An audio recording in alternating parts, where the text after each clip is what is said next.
Good morning. You're listening to FloorDaily.net, and I'm Kemp Harr. This morning, my guest is Kevin Croshal, the owner of Next Generation Surfaces. Kevin, how you doing? I'm good. Thank you very much. We're at the Starnet meeting at Amelia Island, and it was recommended I talk to you because you are doing some interesting things in the area of technology. We'll get to that in just a minute. First, you're in Englewood, Colorado. Tell us a little bit about your operation. Sure. We've been operating now for 14 years under the name Next Generation Surfaces. My wife is a third-generation floor covering dealer. Her grandfather ran a company for just over 50 years called Hilo Tile. Her dad ran a company called Park Avenue Interiors for about 27 years, and we've been running this company for the next 14 years, i.e. why we call it the Next Generation Surfaces. And usually there's some equity in the name, so I found it interesting that you changed the name. Has that been an issue? Because we're union, we have to basically start a new company. Otherwise, you have alter ego issues and unfunded liability issues. So we knew we needed to change the name and start a new organization. And Next Generation just seemed to be the most fitting name for our company. So you're a commercial contractor based in the Denver area, and you were telling me last night you kind of focus on education, right? Yeah, we run about 73% education in our business. It's not something that we focused on in the beginning. It's just something we kind of fell into and became very good at. Mm-hmm. Okay.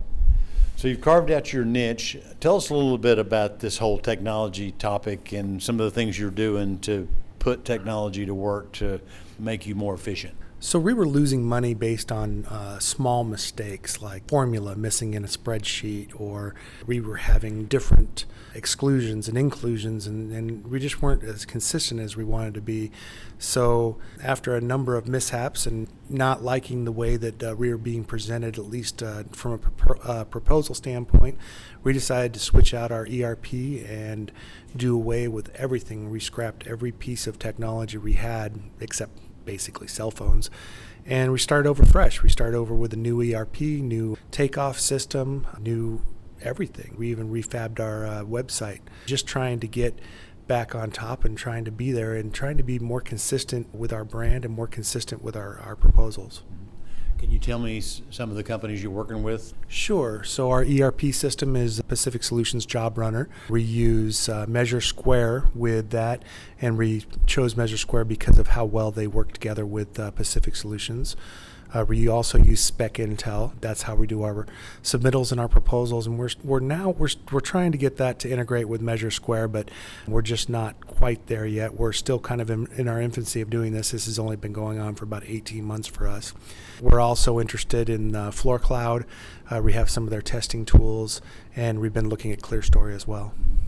Are you doing that technology where you can tell what the humidity is in the site before you even go over there? That's the Floor Cloud. What we found is it's a little pricey for the jobs that are down the street. You can check on these things yourself. But if you've got some distance between your base of operations and your job site, then Floor Cloud becomes a very reasonable and very practical option. What are you using for accounting? Job Runner is what we are using for accounting. Almost all the ERPs will require you to use their accounting systems. Does that integrate with QuickBooks, or it's got its own package? It does not. No flooring ERP integrates with QuickBooks, and that's a real disappointment because QuickBooks is a great package, and it's something that probably why it took us so long to switch over to an ERP, because that was the one piece of software we really liked, and it's quite honestly, it's better than the floor covering ERPs. QuickBooks does a great job. That said, you can still get the same information. You just have to do it a different way. I've also been told that you've used technology, you've kind of restructured your sales. Talk a little bit about that. Yeah, once you get to about a $10 to $15 million sales, you start losing your efficiencies with a cradle-to-grave type atmosphere. You're going to have to work to more of a team atmosphere. And it's not because we wanted to go to a team atmosphere. It's because you can't find enough good people that are good at everything. So you got to start playing to everybody's strengths and trying to back them up with people. And what we found is it actually improved our sales and improved our efficiencies. So. Which application helps you the most with sales? I would say the best is centralizing your purchasing and centralizing your submittal and your closeout packages. You've got one person who's very efficient at that. You've got one person in your purchasing side that is keeping on track of all of your products and making sure everything's ordered, and then keeping your installers scheduled well. These are all things that everybody knows that the second you lose concentration or lose track of what you're doing, it takes you 15 minutes to a half an hour to switch from one process to the next process. If you can keep people focused on what they're supposed to be doing, what you really need them to do, and what they're great at, they're not going to be struggling with that lost and downtime, and you're going to be focusing on what they're great at and what's going to make you the most amount of money. All right, so people grow up, they wonder what they're going to do for their career, for the rest of the world. You married into this. What was your plans prior to marrying into the flooring business? Oh, I'm a car guy through and through. In fact, still I'm a car guy. I love my cars. I have a degree in automotive industry management. I worked for Toyota Motor Sales for a number of years.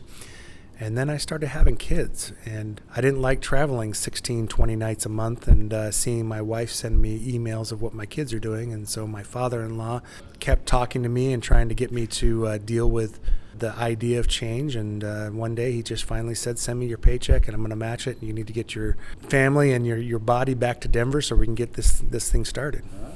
That's interesting. Good to hear. Let's talk. We're at Starnet. Talk about when and how and why you joined Starnet. So once I reached a certain sales level, we knew we needed to start spreading our wings and creating a different type of organization within our company. And I didn't know how to do it. And you can't go down the street and ask your competitor, how did you grow? Because they're not going to tell you. And so I was looking for some kind of organization to join that would provide me with the education and guidance that I needed to get there. So I was invited to a couple different events with different manufacturers and distributors, and I kept running into Starnet dealers. And these were people I really respected and were leaders in every single one of organizations that I was participating in. And I started talking to them about the organization and what I could do to get in. And it sounded like something you could just sign on the dotted line and get in. I really didn't know it was going to be that tough to get into the organization. They definitely did their job of vetting me. But I joined the organization for education and for guidance, and it became this enormous part of our business that really helped us grow and helped us be better business people and better partners with our end users and our vendors. How long ago did you join? I think 2018 is when we joined, April 2018. All right, Kevin, it's good to catch up with you. You've been talking to Kevin Croshal, the owner of Next Generation Surfaces, and you've been listening to Kemp Harr and FloorDaily.net.